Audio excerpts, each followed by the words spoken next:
Welcome friend, युक्ति IAS पर आप सभी लोगों का स्वागत है।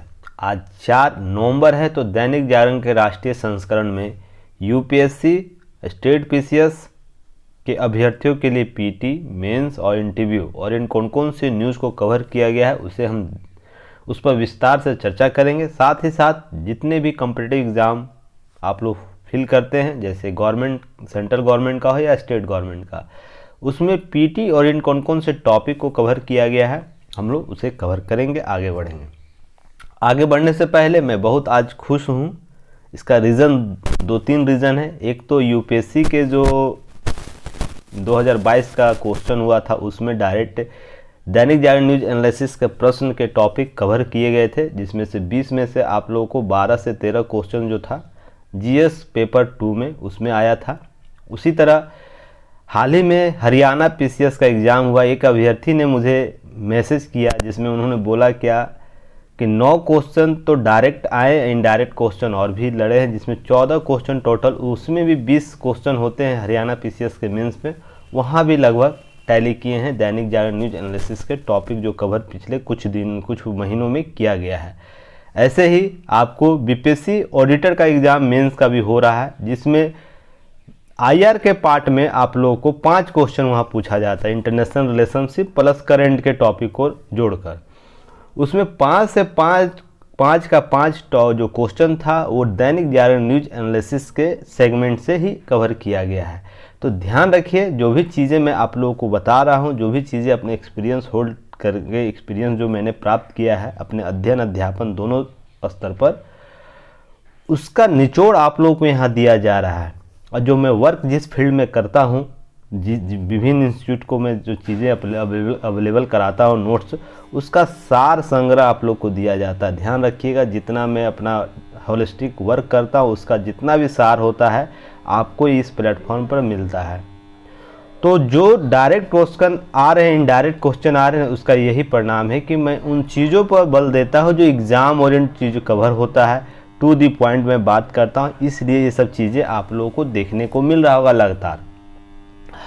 तो मुझे बेहद खुशी हो रही है। मैं जो और हमारी टीम जो प्रयास कर रही है इस मुहिम को आगे बढ़ाने में, वो सफल हो रही है धीरे धीरे, और ये संख्या लगातार धीरे धीरे बढ़ेगी। जो भ्रम है ना, हिंदी भाषाई क्षेत्रों में जो कमी सिविल सर्विसेज में योगदान नहीं हो पा रहा है, लगातार कुछ वर्षों से जो अंक है गिर रहा है, उसमें कुछ हमारा योगदान जरूर होगा, जहाँ पर संख्या बढ़ेगी। क्योंकि सबसे पहले तो आप लोग एग्ज़ाम में जो प्रश्न देखते हैं उसकी प्रकृति क्या है, यही बहुत से स्टूडेंटों को समझ में नहीं आता है। अगर आप प्रकृति समझ गए, डिमांड क्या है क्वेश्चन का, उसके अनुसार सप्लाई कर दिए, तो आपका आंसर इम्प्रूव हो जाएगा, आपका सिलेक्शन ज़रूर होगा। तो इसी प्रयास में हम लोग छोटा सा कदम बढ़ा है, तो सपोर्ट आप लोग ज़रूर कीजिए। जितने से जितने लोग तक आप शेयर कर सकते हैं अपनी युक्ति आईएएस के यूट्यूब चैनल को शेयर कीजिए। टेलीग्राम चैनल से ज्वाइन हुई है, उसके सारे मटेरियल शेयर कर सकते हैं आप। साथ ही साथ ऐप ज़रूर डाउनलोड कीजिएगा। आप लोग ऐप डाउनलोड कीजिएगा तो दैनिक जागरण का राष्ट्रीय संस्करण का जो की नोट्स है प्लस अंडरलाइन पेपर आपको वहाँ अवेलेबल कराया जाता है, तो आप लोग उसे ज़रूर देखिएगा। यही आपको होलिस्टिक 50 से लेकर 60% का जो सिलेबस है आपको कवर करा देगा। इसमें जीएस 1 का पेपर हो, 1, 2, 3 यूपीएससी की बात की जा रही है। स्टेट पीसीएस के जो अपने अपने स्टेट में अलग अलग तरीके से जीएस पेपर, किसी स्टेट में 2 पेपर है, किसी में 4 है, किसी में आपको 2 है, तो आप अपने अनुसार देख लीजिएगा, वो सारे जगह कवर करेगा। तो मैं जिस टॉपिक पर कवर करता हूँ होलिस्टिक, आपको यूपीएससी के संदर्भ में ही रहता है, पर उसके सारे डायमेंशनल डायग्राम आपको स्टेट पीसीएस वाले के भी कवर होते हैं। इसलिए बहुत से अभ्यर्थियों का यह कन्फ्यूजन होता है, क्या यह यूपीएससी में काम देगा? तो मैं क्यों आपको बताऊँगा काम देगा, आप वीडियो देखिए। प्रीवियस ईयर का क्वेश्चन एनालिसिस 2022 का यूपीएससी किया हुआ है, उसको देखिए, उसके संदर्भ को देखिए, 2, 4, 5 वीडियो को देखिए, तब समझ में आएगा हाँ क्या मैंने पढ़ाया या नहीं पढ़ाया है। आपको स्वयं अंदाज़ा लग जाएगा कि मैंने क्या वर्क किया, हमारी टीम ने किस तरह वर्क किया है। तो आप स्वयं इसका आकलन कीजिए। मैं बार बार इस चीज़ को बोलता हूँ, किसी को जांचना है तो उसके कार्य पद्धति द्वारा किए गए कार्य जो किए जा रहे हैं उसके पुराने वीडियो को निकालिए, उससे समझिए कि हाँ उससे टॉपिक आपका कवर हो रहा है या नहीं हो रहा, उससे एग्ज़ाम में प्रश्न पूछे जा रहे हैं या नहीं पूछे जा रहे हैं। अगर किया पूछा जा रहा है तो आप किसकी राह देख रहे हैं या किसका वेट कर रहे हैं कि नहीं, आप हमसे जुड़िएगा। आप चीज़ों को समझिए। अभी भी लगातार कुछ कुछ लोगों का मैसेज कॉल आ रहा है, तो ये सब प्रश्न है, तो देखिए। दूसरी बात, एक और बात, 365 रुपया जो रेट बढ़ा हुआ है, अभी आपको बताया गया था इस हफ्ते में, पहले से ही नोटिफिकेशन दिया हुआ था कि दैनिक जागरण न्यूज एनालिसिस का जो प्राइस है, जो पहले 199 था, ऑफर दिया गया था, 299 हुआ, अब 365 जो एक पर डे एक रुपये हिसाब से लिया जा रहा है आप लोगों से। इसमें आपका कुछ इकोनॉमिकल कुछ नहीं जाएगा, केवल 365 रुपया जाएगा, और इससे कहीं गुना ज़्यादा आप फिजूल खर्ची करते होंगे अपने लाइफ में, डेली रोज़ाना करते होंगे, वार्षिक तो छोड़ ही दीजिए, फिजूल खर्ची करते होंगे जिसकी आवश्यकता आपके लाइफ में नहीं है। आप इसे फिजूल खर्ची ही समझ लीजिए और आप इसे परचेज कीजिए, और देखिए इसका आपके अध्ययन अध्यापन में कितना योगदान होगा। जिन अभ्यर्थियों ने इस चीज़ को समझ लिया तो उन्होंने अभी तक परचेज पैक कर लिया, और वो बहुत से स्थिति में उनका कमेंट सेक्शन में जाके कमेंट पढ़िए पहले, क्या वो खुद को महसूस कर रहे हैं। और जो हमारे पुराने अभ्यर्थी हैं वो दिल खोल कर कमेंट कीजिए कि आपने क्या, हमसे जुड़ने के बाद क्या आपको प्राप्त हुआ है, ताकि और भी लोग मोटिवेट हो और भी लोग जुड़े। कोई भी कंजूसी नहीं होना आपको। मैं जो जिनका भी कॉल आता है अभ्यर्थी का, उनको 30 से 35 मिनट, किसी को 1 घंटा, किसी को 1.5 घंटा का तक समय देता हूं। तो आप लोग तो इतना तो कर ही सकते हैं ना, कमेंट सेक्शन में कमेंट कर सकते हैं 2 सेकंड के लिए। तो चीज़ें आप लोग समझिएगा। अगर मैं आपके प्रति प्रतिबद्ध हूँ तो आप लोग को भी मेरे प्रति प्रतिबद्ध होना पड़ेगा, तो ही जाके चीज़ें पैरेलल चलेगी। और मैं क्या बोलता हूँ हमेशा कि समानांतर की स्थिति को बनाए रखें। तो चलिए आगे हम लोग बात करेंगे, और ऐप का लिंक आप लोगों को डिस्क्रिप्शन बॉक्स और कमेंट सेक्शन बॉक्स में दिया रहता है। चलिए अब हम लोग बात करेंगे टॉपिक पर। तो देखिए एनसीआर में ग्रेप का चौथा चरण लागू कर दिया गया है। वायु गुणवत्ता प्रबंधन आयोग ने आपात बैठक कर जारी किया आदेश। अब इसके तहत कौन प्रतिबंध लगाए गए हैं यह हम लोग चर्चा कर लेंगे, क्योंकि उससे पहले 29 अक्टूबर 2022 का आप लोग वीडियो देख लीजिएगा। वहां पर वायु गुणवत्ता के संदर्भ में, वायु प्रदूषण के संदर्भ में, दिल्ली एनसीआर के संदर्भ में जो चीज़ें अपडेट हो रही है सभी पर चर्चा कर दिया गया है। वायु प्रदूषण क्या होता है, वायु प्रदूषण के इंडेक्स क्या हैं, वायु प्रदूषक कौन कौन शामिल किए जाते हैं, हर इंडेक्स की बात की, 5 इंडेक्स की बात की गई है। आप लोग 1-2 इंडेक्स पढ़ते होंगे ना, मैं 5 इंडेक्स के संदर्भ में आपको चर्चा किया हूँ।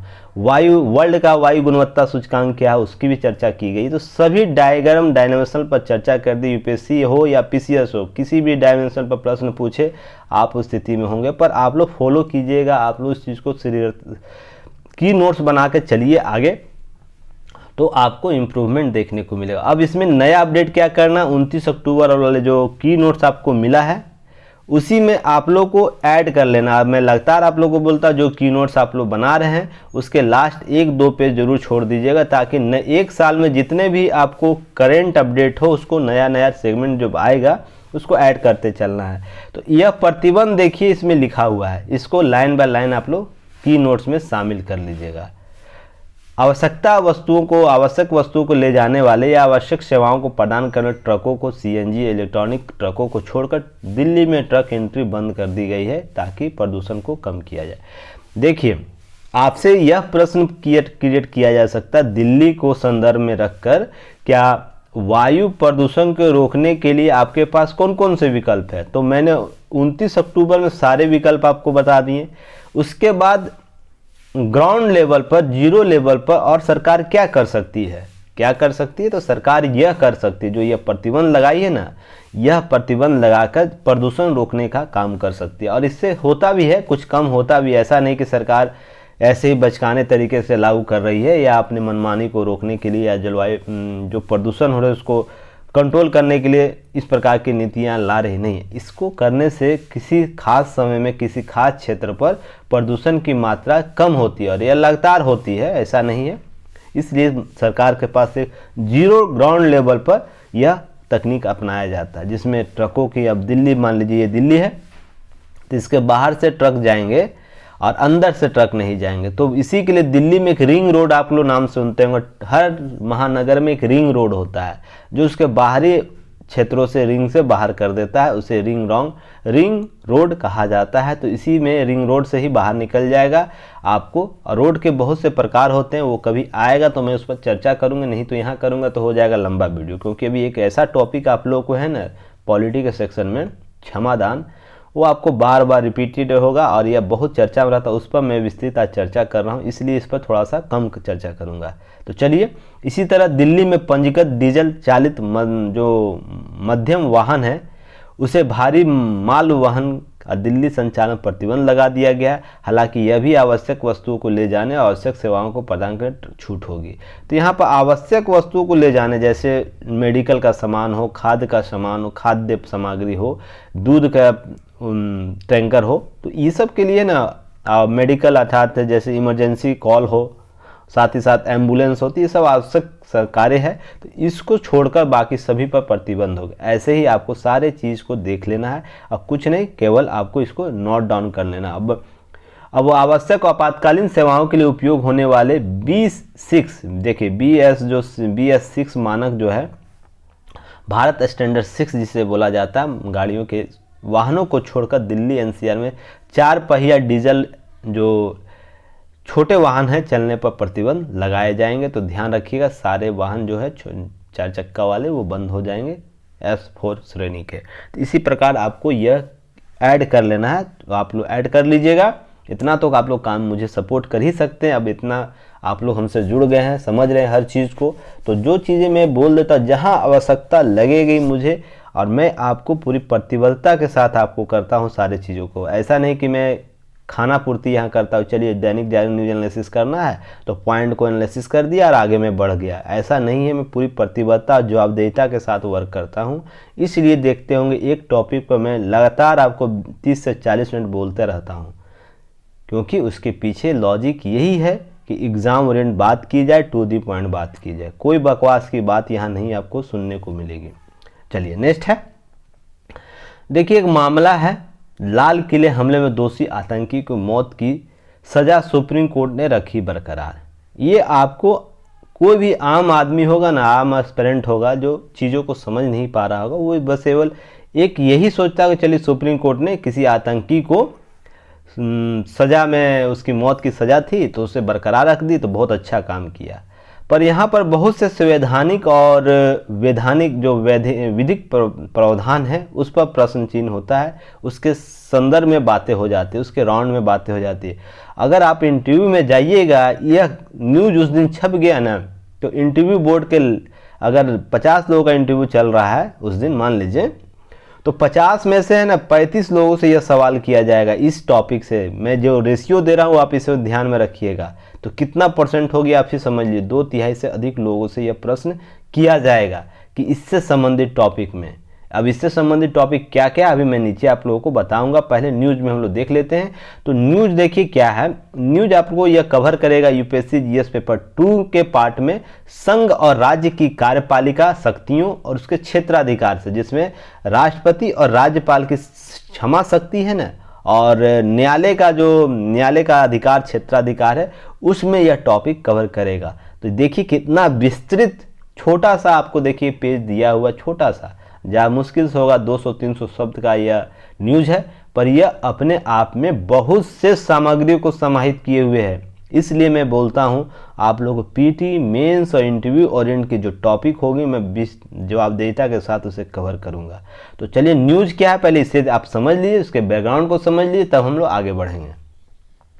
देखिए सुप्रीम कोर्ट ने सजा बरकरार रखा है। दिल्ली हमला किया गया था 22 दिसंबर 2000 को, दिल्ली के लाल किले में हमला किया गया था। आप लोग जब उस दौरान होंगे, याददाश्त आप लोग का तेज़ होगा तो आप लोग इसे देखे होंगे, समझे होंगे, नहीं तो आप लोग YouTube पर सर्च करके इसे समझ लीजिएगा कि लाल किला 2002 हमला क्या था। आप YouTube पर अवेलेबल हो जाए, क्योंकि उसमें DD1 का और बहुत से न्यूज़ चैनल का सर्कुलेट हुआ था, तो आप लोग इसे ज़रूर देख सकते हैं, तो समझ में आ जाएगा ये मामला क्या था। चलिए, उसी मामले में पूर्ण विचार याचिका खारिज कर मृत्यु दंड पर फिर से पुनः मोहर लगा दी सुप्रीम कोर्ट।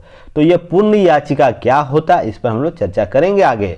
मृत्यु दंड पर पुनः लगा दिया, क्यूरेसिटी अधिकार, आपको यहाँ पे एक देखिए कॉन्सेप्ट लास्ट में मिलेगा। देखिए क्यूरेटिव याचिका। तो यह क्या होता है, यह सुप्रीम कोर्ट ने खारिज क्यों कर दिया और 23 जनवरी 2014 को उसकी क्यूरेटिव याचिका के संदर्भ में क्या निर्णय लिया गया था, सभी पर हम लोग चर्चा करेंगे। ये क्यों इतना इम्पोर्टेंट है हमारी न्यायिक व्यवस्था में, हमारे कार्यपालिका विधायिका सिस्टम संसदीय व्यवस्था में।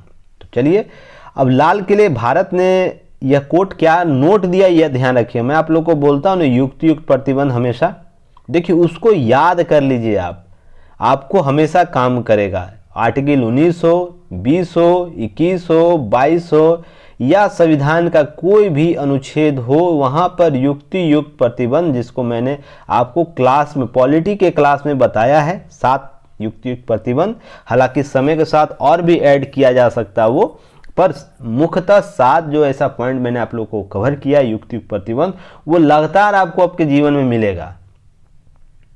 ध्यान रखिएगा, जब तक आप अधिकारी से डीएम या तो सचिव पद तक पहुंच जाइएगा, जब तक प्रशासनिक अधिकारी से आपकी मुक्ति नहीं होगी, तब तक यह युक्त प्रतिबंध आपके जीवन में आसपास भटकते रहेगा। जैसे आपके आसपास जिन और प्रेत आत्माएं का कॉन्सेप्ट होता है ना, वैसे ही आपके सर पर ये घूमता रहेगा, क्योंकि यह बहुत से अधिकारों को निर्देशित, नियंत्रित और समायोजित करता है। ध्यान रखिएगा। तो चलिए, इसी के संदर्भ में देखिए कुछ बातें कोर्ट ने कह दिया है। जैसे भारत की एकता, अखंडता और संप्रभुता का सीधा हमला था, तो यह युक्त प्रतिबंध की श्रेणी में आता है। तो किसी भी व्यक्ति विशेष को उसकी आर्टिकल 19, 20 और 21 के संदर्भ में भी यह युक्त प्रतिबंध के संदर्भ में निहित होता है। हालांकि 20-21 जो चर्चा मैं आपको किया हूँ, वह किसी भी स्थिति में आपको रोक लगा नहीं सकती है, पर युक्त प्रतिबंध की सीमा 20-21 में भी निहित है। मैं आपको क्लास में बताया हूँ ना, पॉलिटी की क्लास में, तो आप उसे समझिएगा क्यों कोई कॉन्सेप्ट डेवलप होता है, क्यों कोई कॉन्सेप्ट हमारे व्यवहार में, आचरण में वो शामिल किया जाता है, उसके संदर्भ आप समझिएगा। देखिए यहाँ पर घटनाक्रम है 22 दिसंबर 2000 में आतंकी हमला हुआ था दिल्ली के लाल किला, जो हमारे धरोहर के रूप में भी जाने, वहाँ पर हमेशा झंडा उत्तोलन होता है। तो राष्ट्रीय संपदा है, राष्ट्रीय एकता, अखंडता का, वो संप्रभुता का प्रतीक चिन्ह है, उस पर डायरेक्ट हमला किया गया था, जिनमें 3 सैनिक मारे गए थे। और इसमें दिल्ली सत्र न्यायालय ने पाकिस्तानी नागरिक मोहम्मद आरिफ को दोषी ठहराते हुए 31 अक्टूबर 2005 को फांसी की सजा सुनाई गई। आप देखिएगा भारत का लोकतंत्र और न्यायिक व्यवस्था कितना उन्नत है, आपको यहीं से समझ में आ जाएगा। हालांकि देखिए इतनी देरी क्यों हुई, वो हर स्तर पर इसने पटिशन दायर किया, इसलिए समय, अब आप लोग बहुत से लोग सोच रहे हैं 2005 का मामला है, तो सर बोल रहे हैं कि लोकतांत्रिक और न्यायिक व्यवस्था इतना उन्नत कैसे हो सकता है, आज 2022 चल रहा है, तो इतना लंबा कार्यकाल हो गया है, तो इसे अभी तक फांसी क्यों नहीं दी गई। तो इस 2005 में इसको फांसी की सजा दी गई सत्र न्यायालय से। सत्र न्यायालय से ये हाईकोर्ट जाता है, हाईकोर्ट से सुप्रीम कोर्ट जाता है, सुप्रीम कोर्ट से अब पुनः याचिका, अब राष्ट्रपति का भी आज द्वार इसके पास खुला हुआ है, ध्यान रखिएगा। तो ये लंबा कार्य आपको चीज़ें इसलिए देखने को मिली, इसने हर वो, इस व्यक्ति और इसके वकील ने, मोहम्मद आरिफ के वकील और ने हर वो विकल्प की तलाश की जिससे वो बच सकता है। अब भारत ने उसके भारत की न्यायिक व्यवस्था ने उसे सभी मौका दिया, जो भी हमारी न्यायिक व्यवस्था है उसके कॉन्सेप्ट में। तो समझिए हमारा लोकतंत्र, हमारी न्यायिक व्यवस्था कितनी उन्नत है। अगर यही दूसरे देश के मामला होता ना, अभी तक इसका रफा दफा हो गया रहता। मैं आपको बोल रहा हूँ ना, जो लोकतंत्र के सबसे बड़ी हामियाँ भरते हैं कि हम सबसे बड़े लोकतंत्र के रूप में, सबसे उन्नत लोकतंत्र के देश में जाने जाते हैं, उन देशों में अगर ये सब कॉन्सेप्ट आता ना, तो अभी तक इनकी रफा दफा कहानी हो गई रहती। पर भारत लगातार इन मामलों में हर विधि द्वारा स्थापित प्रक्रिया को लागू करता है और उसे अपनाता है। और यह 1-2 बार दफ़ा आपको नहीं देखने को मिलेगा, यह हर प्रैक्टिस में आपको वो कसाब का मामला हो या किसी अन्य के मामले में, आतंकी गुट जो रहे होंगे उनके मामले में देखने को मिलता है।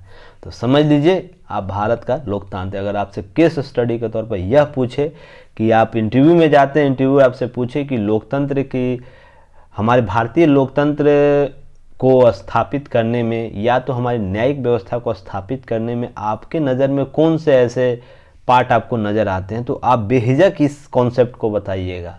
तो आपका है ना, आपको इस जो केस स्टडी यह है, आपको यह एग्जामिनर के दिमाग में डाले कि नहीं, इसने भारत के लोकतंत्र को, भारत के संवैधानिक जो प्रावधान दिए गए उसके मूल को समझ पाया है। नहीं तो आप इसका एग्जाम्पल नहीं देंगे ना।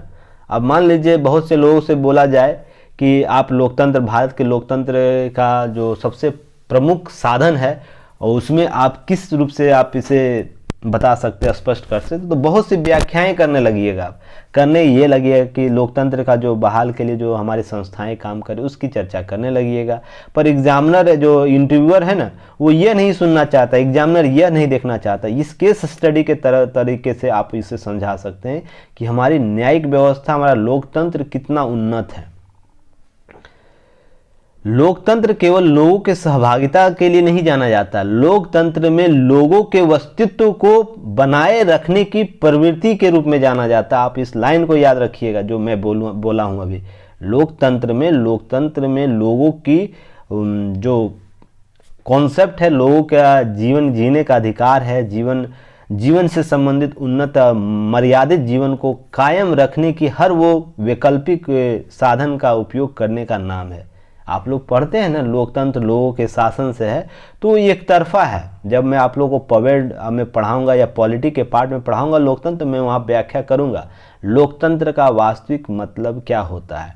तो बहुत सी चीज़ें आप लोग को अभी नहीं पता होगा, पर धीरे धीरे सब पता चल जाएगा। यहाँ पर जो चीज़ें आप लोग को दी जा रही है ना, आप समझिए वो सार संग्रह आप लोगों को दिया जा रहा है। चलिए नेक्स्ट हम लोग बात करेंगे। अब आइए हम लोग इसके मेन पार्ट पर। तो देखिए मैं यहाँ होलिस्टिक चर्चा कर दिया। इसके बाद क्षमादान से संबंधित कोई भी टॉपिक यूपीएससी पूछता है, स्टेट पीसीएस कोई भी हो, बीपीएससी हो, यूपी हो, एमपी हो, राजस्थान हो, हरियाणा पीसीएस हो, उत्तराखंड हो, छत्तीसगढ़ हो, किसी भी स्टेट की बात कर लीजिए, अगर क्षमादान से प्रश्न यहाँ पूछ रहा है, इस सेशन से बाहर नहीं होगा, इसके सब पार्ट से ही क्वेश्चन होगा। हाँ, बस करेंट उसमें जोड़ दिया जाएगा। करेंट के जो हालात होंगे, मान लीजिए कोई ऐसे मामले आ जाएंगे जिसमें करेंट के मामले क्षमादान से जुड़े हुए हैं, तो उसका एस्पेक्ट लेकर पूछ सकता है, उसको उदाहरण बना कर पूछ सकता है। पर क्षमादान टॉपिक से इसी से प्रश्न होगा, आज के स्लाइड से। ध्यान रखिएगा मैं जो बात बोल रहा हूँ, और इसको आप लोग नहीं विश्वास होगा, आप लोग एग्जाम में इसको चेक कर सकते हैं। तब तक बहुत लेट हो जाएगा, तब तो सारे कीनोट्स आप भूल गए होंगे। आप लोग इसको कैरी फॉरवर्ड करना सीखिए। एक स्टूडेंट ने कल मैसेज किया, बहुत फनी मैसेज मुझे लगा, कि उन्होंने कहा कि सर आप इतना याद कैसे रखते हैं। और आप सुन रहे होंगे, उनको भी ये लगेगा कि सर मैं बहुत ऑथेंटिक बातें करता हूँ। अगर आप मेरे साथ ऐसा अगर बातें करेंगे, मैं भी आपके साथ बातें करूँगा। और बहुत अच्छा लगता है कि आप लोग उन लॉजिकल सवालों को करते हैं जो जेन्युइन आप लोग समझते हैं। देखिए मैं कोई बाहर शक्ति का ऐसा तो नहीं हूँ जो मुझे याददाश्त बहुत तेज रखने वाली शक्ति दी गई होगी। जैसे आप है ना, वैसे मैं भी हूँ। आपकी जितनी क्षमता है सोचने की, उतनी क्षमता है मुझे भी। बस अंतर ये है ना कि उस क्षमता को यूटिलाइज करने की जो प्रैक्टिस है, उस किसने बेहतर की है, आपने बेहतर की या मैंने की है बेहतर यूटिलाइज करने की। अब यूटिलाइज कैसे होता है, अब मान लीजिए क्षमादान के संदर्भ में आप लोगों को मैं अभी पढ़ाऊंगा, तो आप लोगों ने क्षमादान नहीं पढ़ा होगा आज तक। ऐसा तो हो ही नहीं सकता, आज तक आप लोग क्षमादान नहीं आया होगा। राष्ट्रपति का क्षमादान या किसी व्यक्ति को क्षमादान कैसे दिया था, आज तक हुआ ही नहीं होगा। कि मान लीजिए जो यूपीएससी का, स्टेट पीसीएस या किसी भी गवर्नमेंट कॉम्पिटिटिव एग्जाम का तैयारी कर रहा है, उसे क्षमादान की शक्ति नहीं पता होगा। जरूर पता होगा, पर उसे कितना यूटिलाइज किया है उसने अपने लाइफ में, ये नहीं हुआ होगा। आप लोग इसे कितना आप लोगों ने समझा होगा, यह नहीं हुआ। आप लोग रटे रटाए चीज़ों पर आगे बढ़ गए होंगे, इसलिए मिस मैच हो जाता है आपको एग्जाम में। ध्यान रखिएगा। इसलिए आप लोग को है ना ये कंसेप्ट डेवलप करना है। एक ही टॉपिक पढ़िए, एक दिन एक ही टॉपिक पढ़िए।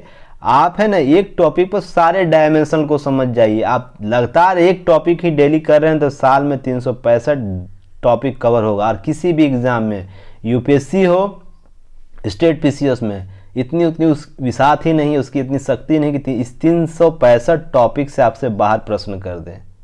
मैं आपको जो लाइनें बोल रहा हूँ उसको समझ लीजिए, मैं एक्चुअल सही बात बोल रहा हूँ। आप अगर डेली एक ही टॉपिक को कवर कर रहे हैं ना, तो आप 365 को, सालाना 365 टॉपिक को कवर कर रहे हैं, और उसमें 100% आपका आउटपुट आएगा। ध्यान रखिएगा, अगर ये आप कर लेते हैं ना, इसलिए और यही टेक्निक मैं अपनाया हूँ अपने जनरल। मैं डेली एक ही टॉपिक करता हूँ कवर। आप है ना इस फॉर्मेट पर आ जाइए। आपको है ना अधिकतम ज्ञान नहीं प्राप्त करना है, न्यूनतम ज्ञान में अधिकतम क्षमता डेवलप करना है। मैं जो लाइन बोल रहा हूँ उसे आप लोग ध्यान रखिएगा, न्यूनतम ज्ञान में अधिकतम क्षमता डेवलप करना है। कोई व्यक्ति मान लीजिए 10 टॉपिक डेली कवर कर रहा है मेंस का, ठीक ना, आप उसकी क्षमता का आकलन कर लीजिएगा और आप डेली एक टॉपिक को आके 2 महीने के बाद क्षमता अपना उससे आकलन कर लीजिएगा। वो जमीन पर होगा और आप आसमान पर होंगे, अंतर इतना आ जाएगा, ठीक ना। आप खुद इसका आकलन कर सकते हैं। चलिए आगे हम लोग बात करेंगे। ये सब भी मोटिवेशन आप लोगों को जरूरी है ताकि आप लोग जुड़े रहिए हम लोगों से, समझिए हर चीज़ को। और जो भी दिक्कत होगी ना मुझे डायरेक्ट आप लोग कॉल कर सकते हैं, आपको नंबर सारे टेलीग्राम चैनल पर दिए रहते हैं। आप हमसे कांटेक्ट कीजिए, बात कीजिए, कुछ भी इशू हो, स्टडी मटेरियल को लेकर, स्टडी चीज़ों को लेकर समझ में नहीं आ रहा है, टॉपिक को कोऑर्डिनेट नहीं कर पा रहे, तो बेझिझक कॉल कीजिए, कोई इसमें दो राय नहीं है, तो कोई चीज़ नहीं। चलिए हम लोग अब बात करेंगे। देखिए राष्ट्रपति क्षमा शक्ति संबंधित प्रावधान क्या क्या है। देखिए आर्टिकल 72 के तहत भारतीय संविधान में, या संविधान ही लिखता हूँ डायरेक्ट, आप लोग समझ जाएंगे कि भारतीय संविधान की ही बात हो रही है।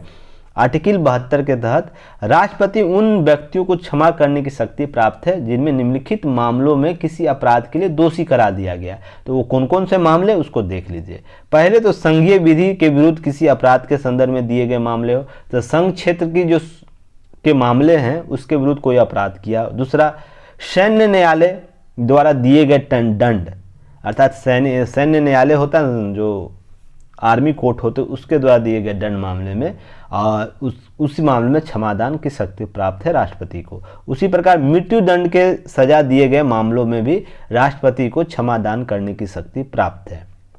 अब इस तो क्षमादान कहाँ कहाँ दिया जाता है ये आप जानेंगे। अब जानिए इसके बाद सीमाएं क्या है क्षमादान की।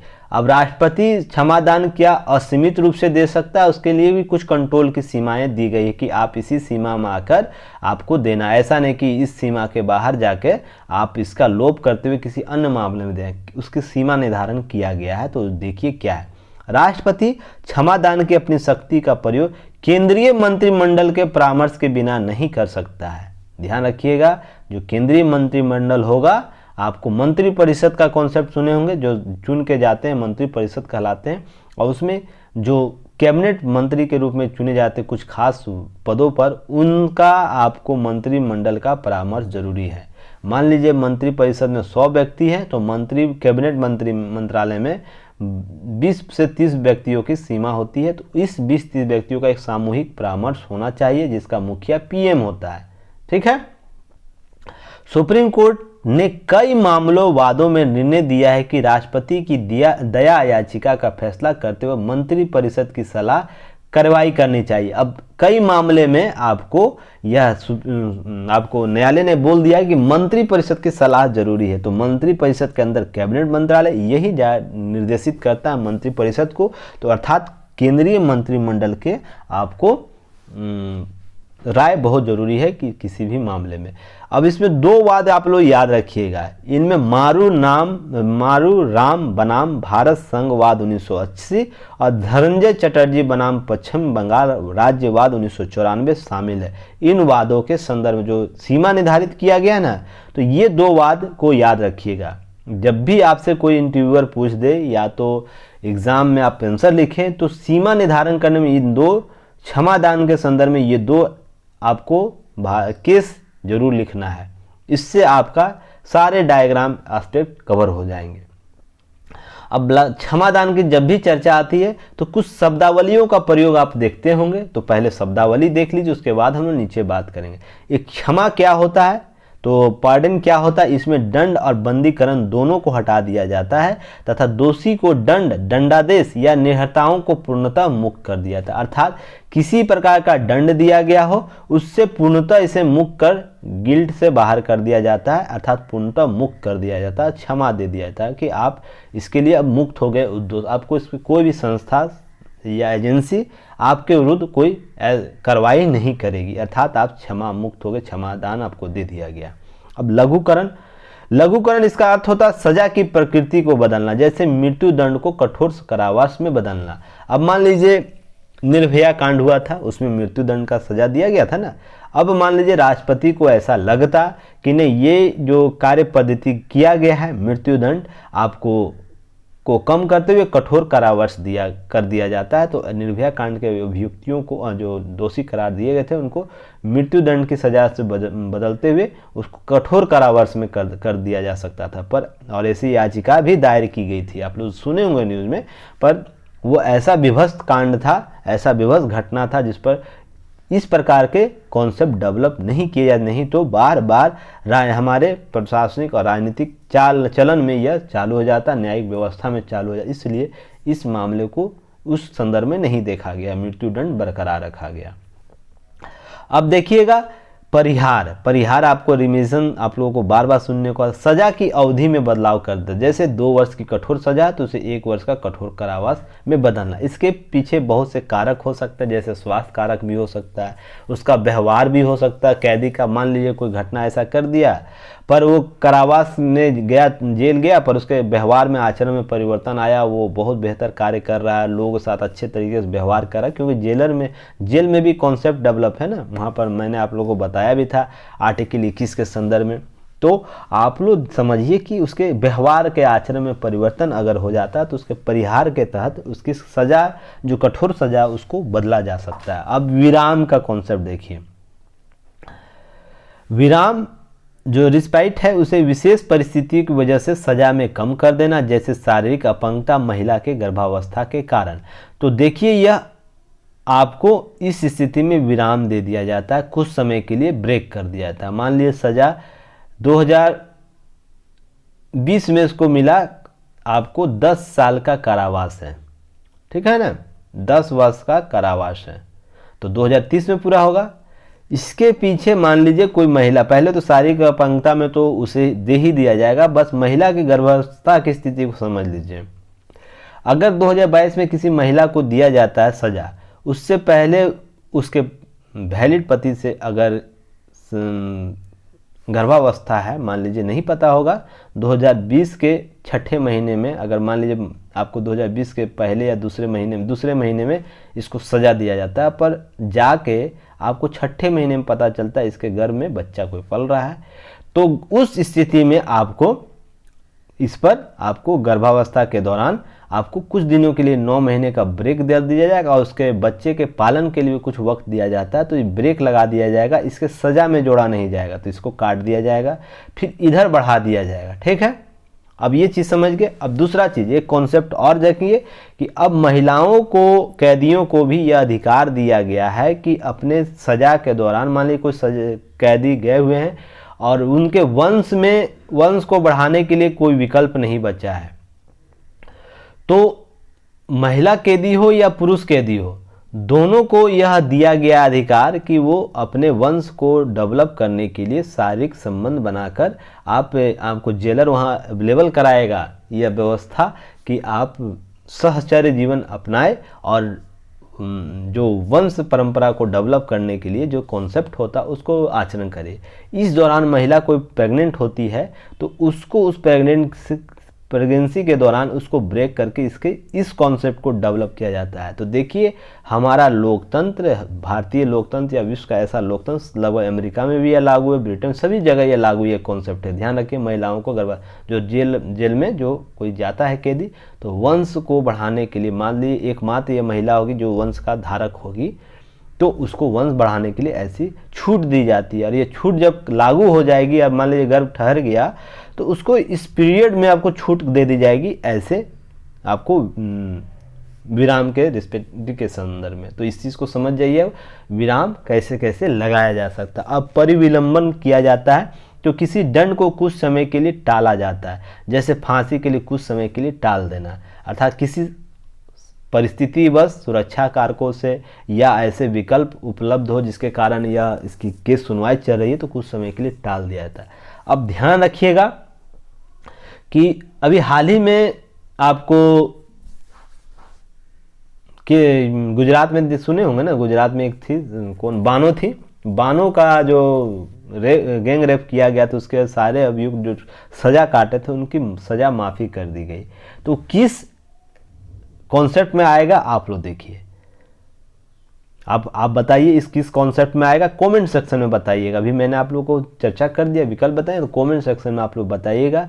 जो बानो जी का केस था जिस पर मैंने आप लोगों को वीडियो भी कवर किया है, उनके अभियुक्तों को जो दिया गया सज़ा माफ़ी दी गई है वो किस कॉन्सेप्ट में आएगा, तो आप लोग कमेंट सेक्शन में बताइएगा। जो भी लोग समझ गए होंगे मैं आपको दूसरे दिन कभी बताऊंगा, अगर नहीं समझ में आएगा तो।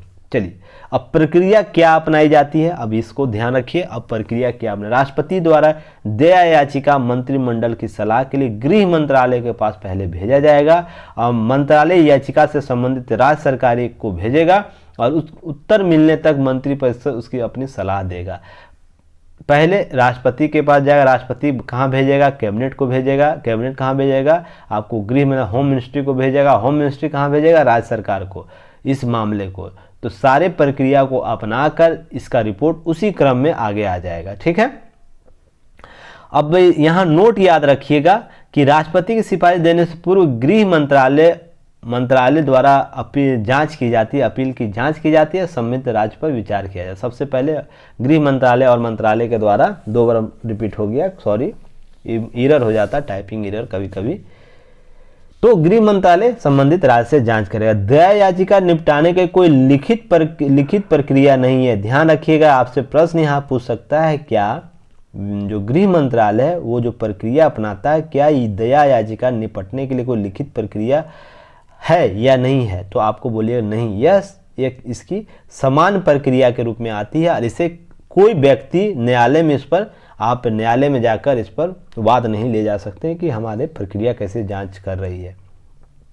अब पुनः विचार की बात, यहाँ देखिए पुनः विचार की बात आई है, तो पुनः विचार क्या होता है उससे आप लोग जान लीजिए।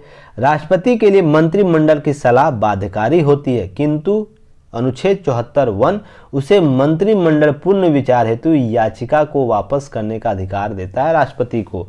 तो देखिए, पहले तो बाध्यकारी यह समझिए कि बाध्यकारी कहने का मतलब, जो मान लीजिए यह लेटर गया उसको बिना किसी बदलाव के साथ उसे मान लेना, ये बाध्यकारी होता है। पर पुनः विचार यह होता है कि लगता है राष्ट्रपति को नहीं, इस पर कुछ आपको और कुछ विकल्प तलाशने की जरूरत है, मुझे सही नहीं लग रहा है इस प्रक्रिया में, तो पुनः विचार के लिए भेज देगा। अब देखिए, अब मंत्रिमंडल अगर दूसरी बार या तो इसी हूबहू को, या मान लीजिए यह है और इसमें कुछ संशोधन कर दिया, उसके बाद अगर राष्ट्रपति को भेजें तो राष्ट्रपति के पास कोई विकल्प नहीं बचता है, क्योंकि वह उसे मानना बाध्यकारी है स्वरूप में अनुच्छेद 74 के तहत। चलिए नेक्स्ट, यदि मंत्रिमंडल बिना किसी बदलाव के इसे राष्ट्रपति को भेजता है तो राष्ट्रपति के पास उसे स्वीकार करने के अलावा कोई विकल्प नहीं रहता। तो मैंने जैसे बताया, आप उसे समझिएगा। संविधान का अनुच्छेद 161 के अंतर्गत राज्य में के राज्यपाल को भी क्षमादान की शक्ति प्राप्त है। अब 61 के बारे में हम नीचे चर्चा करें, जब राज्यपाल के संदर्भ में भी राष्ट्रपति की बात हो रही, तो राष्ट्रपति को भी समझिए पहले, तब राज्यपाल हम लोग समझेंगे। अब राष्ट्रपति और राज्यपाल की क्षमा की शक्तियों के मध्य अंतर क्या, इसे आप लोग जान लीजिए। अनुच्छेद 72 के तहत राष्ट्रपति क्षमा दान की शक्ति का दायरा अनुच्छेद 61 के तहत राज्यपाल की क्षमादान शक्ति से अधिक है। उन्हें दो कारकों, दोनों तरीकों से भिन्न करता है। जैसे सैन्य मामले में केवल राष्ट्रपति को ही अधिकार प्राप्त है, राज्यपाल को नहीं है। ध्यान रखिएगा, सैन्य मामले में जो भी क्षमादान की शक्ति होगी, क्योंकि सुप्रीम कमांडर जो होते हैं राष्ट्रपति ही कहलाते हैं।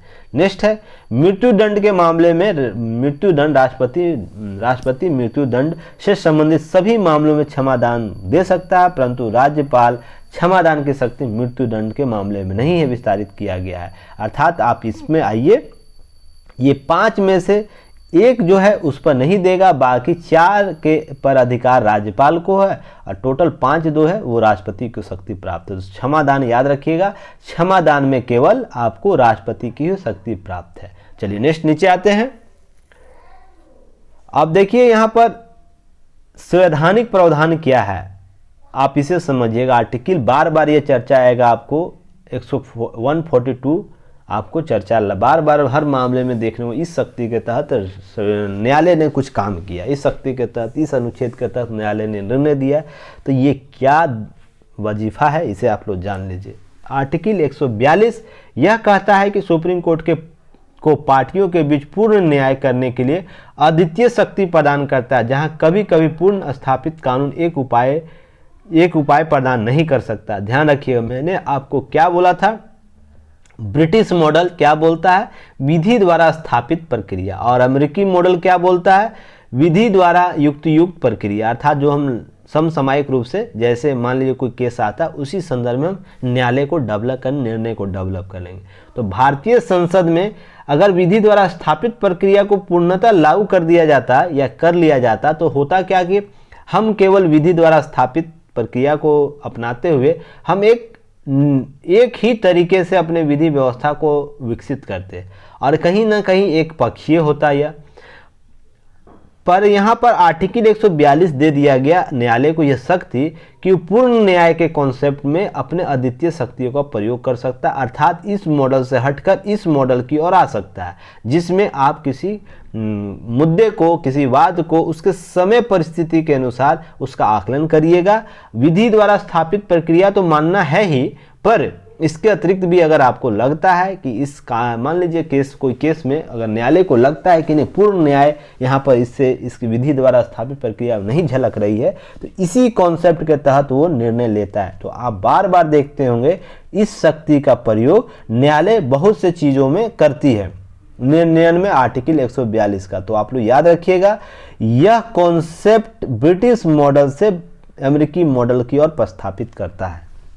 और मैंने ये पॉलिटी के सेक्शन में आप लोग को पढ़ाया है। अब क्यों पढ़ाया आपको समझ में आ गया होगा कि सर ने क्यों पहले पढ़ा दिया है।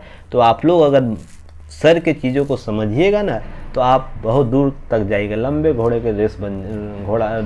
रेस के घोड़े बनिएगा। ऐसा नहीं कि आज पढ़े और कल आपको 4 कन्फ्यूजन हो जाएगा।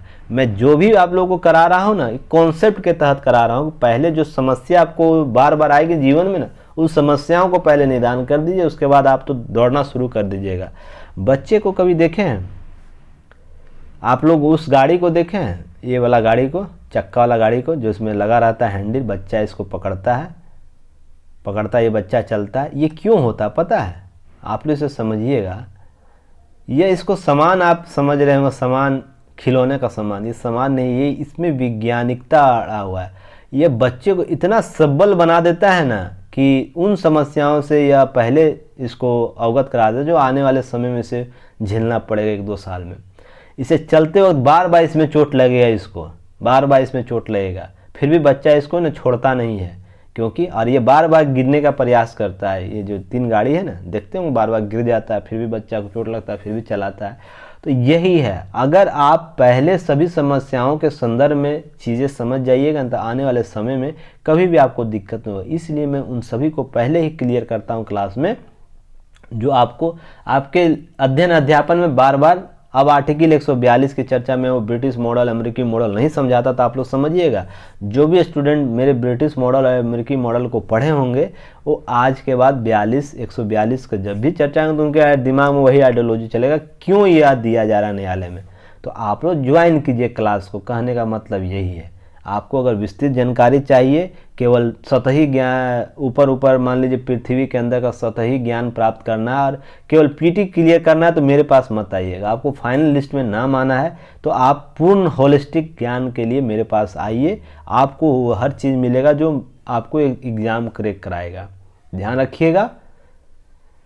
अब नोट, यहाँ संविधान निर्माताओं को यह महसूस हुआ था कि यह प्रावधान उन लोगों के लिए अत्यंत महत्वपूर्ण होगा जिन्होंने न्यायिक प्रणाली की वंचित स्थिति के कारण अपनी आवश्यक राहत प्राप्त करने देरी के कारण पीड़ित होना पड़ता है। तो ध्यान रखिएगा, आपसे यहाँ प्रश्न पूछ सकता है, आर्टिकल 32, 226 के अतिरिक्त ऐसा कौन सा आर्टिकल है जो न्यायालय को असीम शक्ति देती है?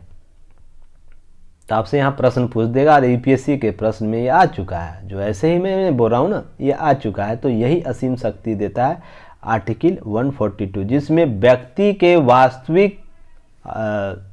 वास्तविक जो स्थिति होगी उसके अनुसार न्यायालय निर्णय करता है। आर्टिकल 142 जो 32 और 226 के समानांतर कार्य करता है। ध्यान रखिएगा। देखिए आर्टिकल 161 को याद रखिएगा। यह आर्टिकल 161 राज्य में राज्यपाल के पास क्षमा दान करने की शक्ति देता है। इसके तहत क्या करता है, एक राज्यपाल क्षमा दे सकता है, आपको परिविलंबन विराम परिहार लघुवन प्रदान कर सकता है, किसी भी मामले में किसी भी कानून के तहत राज्य की शक्ति कार्यकारी शक्ति जहां तक निहित होगी वहां। और क्षमादान में आपको क्या नहीं दे सकता, केवल मृत्यु दंड नहीं दे सकता, ध्यान, बाकी समाधान कर सकता है उन चीजों में। नेक्स्ट है राज्य मंत्रिमंडल की सलाह में 161 के तहत रूपांतरण या छूट से संबंधित मामले के लिए बाध्यकारी, जैसे राष्ट्रपति केंद्रीय स्तर पर मंत्रिपरिषद और केंद्रीय मंत्रिमंडल के निर्णय के लिए बाध्यकारी, वैसे राज्यपाल भी अपने राज्य के मंत्रिपरिषद या मंत्रिमंडल के लिए बाध्यकारी स्वरूप को धारण करता है। सेम कॉन्सेप्ट, बस राज्यपाल वहाँ ऐड कर लीजिए। नोट यहाँ याद रखिएगा कुछ चीज़ इसके संदर्भ में कि राज्यपाल द्वारा पारित आदेश अनुदेश जो अनुच्छेद 161 के तहत न्यायिक समीक्षा का अधीन हो सकते हैं, ध्यान रखिएगा। अब न्यायालय का जो यह है न्यायिक समीक्षा के अधीन हो सकते आर्टिकल 161 का जो संदर्भ होगा, पर आपको क्या 72 के संदर्भ में न्यायिक समीक्षा आपको देखने को मिलता है, नहीं मिलता है, तो ध्यान रखिएगा। अब ये क्यों हुआ, यह न्यायिक घोषणाएं किस रूप से निर्धारित हुई, बहुत से न्यायालय ने ऐसे निर्णय दिए हैं जिसके आधार पर यह व्यवस्था स्थापित हो सका, जैसे मारू राम बनाम भारत संघवाद 1980, याद रखिएगा।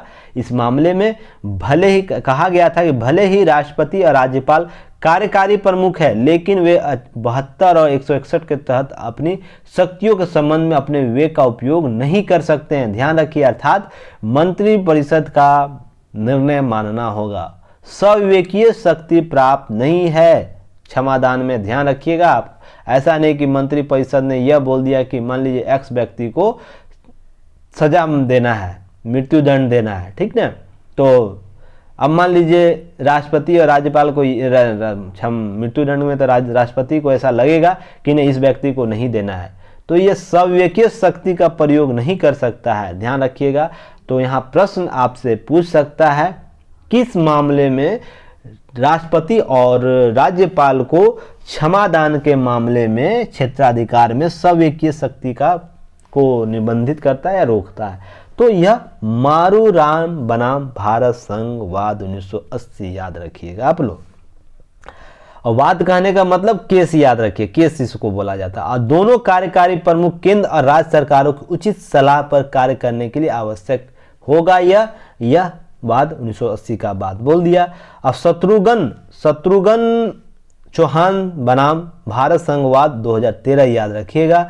इसमें अनुचित विलंब, दया याचिका के निष्पादन में आवश्यक विलंब, जैसे अभी देख रहे होंगे आवश्यक विलंब देख रहे हैं ना, 2005 का मामला है और अभी तक सुलटा नहीं है, तो इसके संदर्भ में चीज़ें अगर मान लीजिए प्रक्रिया नहीं अपनाता अपने अलग अलग तरीके से दया याचिका का, तो यह अभी मान लीजिए 2022 तक निर्णय नहीं लेता कोर्ट, तो इसे अनुचित या अनावश्यक विलंब कहा जाता। पर इस व्यक्ति ने, आरिफ ने आपको क्या किया है कि सभी कॉन्सेप्ट को यह अपनाया है जिसमें हर स्टेज पर दया याचिका से संबंधित मामले देखे जाते हैं। तो उस मामले में अनुचित विलंब के मामले में मृत्यु दंड दोषी को अनुच्छेद 21 और 32 के तहत राज्य राहत प्राप्त करने के लिए अधिकार मिलेगा ताकि उसकी मौत की सजा को कम किया जा सके। अब मान लीजिए आपको इसी मामले में जो राजीव गांधी का जो हत्याकांड हुआ तो उसमें एक प्रेविलेंस थे, उनकी सजा की माफ़ी इसी अनुच्छेद के तहत, इसी आपको कॉन्सेप्ट पे आया है। आगे मैं उसे बताऊंगा आपको क्यों हुआ है कि अनुचित विलंब का कॉन्सेप्ट 2013 में, ध्यान रखिएगा, इसमें यह बात की गई है। आर्टिकल 21 इंपॉर्टेंट है, 32 के तहत ऐसा निर्णय लिया जा सकता है। अब मौत के दोषी, एक सेकेंड कहाँ चले गए नीचे जी,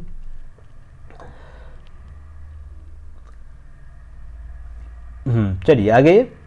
अब मौत के दोषी के नियंत्रण के बाहर के परिस्थितियों के कारण हुए असाधारण देरी जो बिना किसी उचित आधार पर अधिकारियों के कारण होती है, अब उस स्थिति में इसमें आपको जो 2013 का वाद था उसमें उसे छूट दी जाएगी। अब मान लीजिए कोई प्रशासनिक अधिकारी के तहत लेट हो जाती है या कार्यकारी गतिविधि के कारण लेट हो जाती है या विधायी गतिविधि के कारण किसी के सजा में इस प्रकार की विलंब हो जाती है, अनावश्यक विलंब, तो उसमें न्यायालय को शक्ति प्राप्त है तो उसे छूट दे देगी। इसी प्रकार न्यायालय को दया याचिका पर पूर्ण विचार के लिए मामले में रिमांड करने के बजाय खुद सजा कम करना चाहिए, यह बात इस वाद में आया था। तो ध्यान रखिएगा ये सब कॉन्सेप्ट डेवलप हुए। अब असाधारण परिस्थितियों में अनुच्छेद 142 के तहत अदालत की शक्ति क्या है, इसे आप लोग जानिएगा और यहीं से सारा चीज़ क्लियर हो जाएगा। क्यों क्यूरियोसिटी आपको पुनः विचार किया जाता है, पुनः विचार क्यों किया जाता है, राष्ट्रपति इस पर क्यों इस प्रकार से निर्णय लेते हैं, तो आपको सब क्लियर हो जाएगा। मनोहर लाल शर्मा बनाम प्रधान सचिव वाद 2013 याद रखिएगा। सुप्रीम कोर्ट ने कानून शासन के विश्वास पैदा करने के लिए जनता के व्यापक हित हस्तक्षेप करने की असाधारण परिस्थितियों से निपट सकता है, सुप्रीम कोर्ट ने 2013 के मामले में कहा था मनोहर लाल शर्मा वाद में। अब यूनियन कार्बाइड कॉर्पोरेशन बनाम भारत संघ 1980 जिसमें भोपाल गैस त्रासदी कांड हुआ था ना, उसमें सर्वोच्च न्यायालय ने पीड़ितों के मुआवजा देने का आदेश दिया, खुद को संसदीय कानूनों के ऊपर की स्थिति में रखा। तो मैंने आपको क्या बताया था, आपको पॉलिटिक्स क्लास में बताया था ना यूनियन कार्बाइड का मामला, तो उसमें क्या हुआ था, इस मामले के बाद जो अन्य मामले थे जिसमें क्षमादान की शक्ति दी जा रही थी, भोपाल गैस कांड के जो नीति निर्धारक थे उनको इसी मामले में यह बताया गया कि आप खुद संसदीय कानून से ऊपर की स्थिति रखते हुए भारतीय न्यायालय ने यह मुआवजा की बात की गई थी और राशि निर्धारित की गई थी। तो ध्यान रखिएगा क्षमादान के मामले में यह भी आता है। अब नेक्स्ट है एजी पेराविलन वाद। पेराविलन वाद जो था केस था 2014 जो राजीव गांधी के हत्याकांड से जुड़ा था। उस मामले में सर्वोच्च न्यायालय ने अनुच्छेद 142 के तहत अपनी असाधारण शक्तियों का उपयोग कर पेराविलन की रिहाई के आदेश दिए। सुप्रीम कोर्ट ने यह भी कहा कि सभी संदेहों को समाप्त कर दिया है कि संविधान के अनुच्छेद 161 के तहत राज्यपाल राज्य मंत्रिमंडल की सलाह से बंधे होते हैं। ठीक, एक बात यहाँ से स्पष्ट कर दिया गया। दूसरा, राज्यपाल द्वारा राष्ट्रपति को संदर्भित करना बिना किसी संवैधानिक समर्थन के और हमारे संविधान की योजना के विरुद्ध है। तो इस प्रकार की अगर गतिविधि ली जाती है तो भी आप इस शक्ति के तहत चिन्हित किए जाएंगे। इस मामले में छूट राज्य के क्षेत्राधिकार की दृढ़ता से ही बनी हुई है, अर्थात राज्य के क्षेत्राधिकार में भी छूट दी जा सकती है, यह बात की गई। अब यह क्या मामला था ये जान लीजिए। जब यह एजी पेराविलन था उसमें 18 वर्ष के थे और उन्होंने राजीव हत्याकांड में एक कोई बैटरी दिया था, 9 वोल्ट का बैटरी उपलब्ध कराया था। इसी मामले में इन्हें उस समय यह माना गया वर्तमान में 2014 में कि उनकी आयु जो थी ना उस समय इस कॉन्सेप्ट को समझ ही नहीं पाई थी कि क्या होता हत्याकांड के स्वरूप में, इसका उपयोग किस रूप से किया जाएगा, और उनका आधार यही था, बातें की गई थी। और इसको आप लोग यूट्यूब पर या तो गूगल पर सर्च करके देख लीजिएगा क्या मामला था, तो समझ में आ जाएगा आपको। अब इतनी कहानी होने के बाद है ना कुछ नोट्स याद रखिएगा। सारी कहानी आपको बता दिए, सारे डायग्राम डायमेंशन आपको बता दिए। वो यूपीएससी का हो स्टेट पीसीएस का हो, क्षमादान से इसी डायमेंशन से प्रश्न पूछेगा।